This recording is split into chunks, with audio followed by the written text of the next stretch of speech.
La province enregistre une légère hausse des cas de signalement. Alors, on parle ici de 141 622 signalements que nous avons traités, qui correspond à une augmentation de 5 de signalements.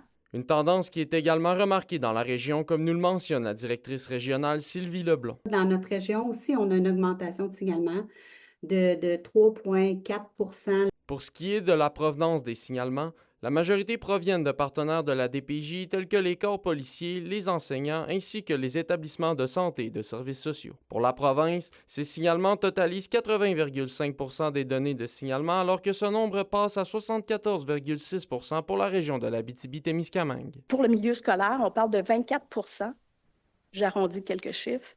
Policiers, 24,6 aussi.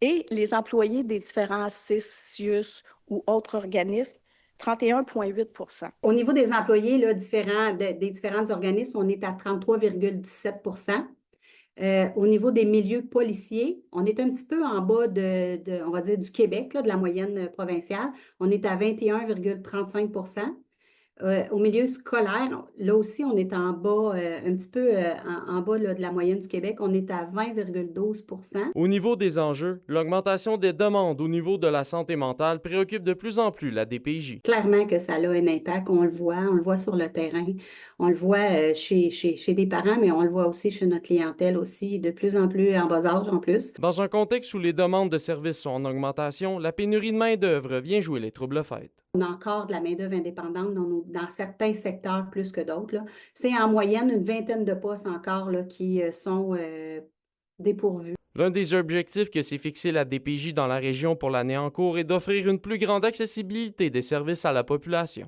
Pour RNC Nouvelles.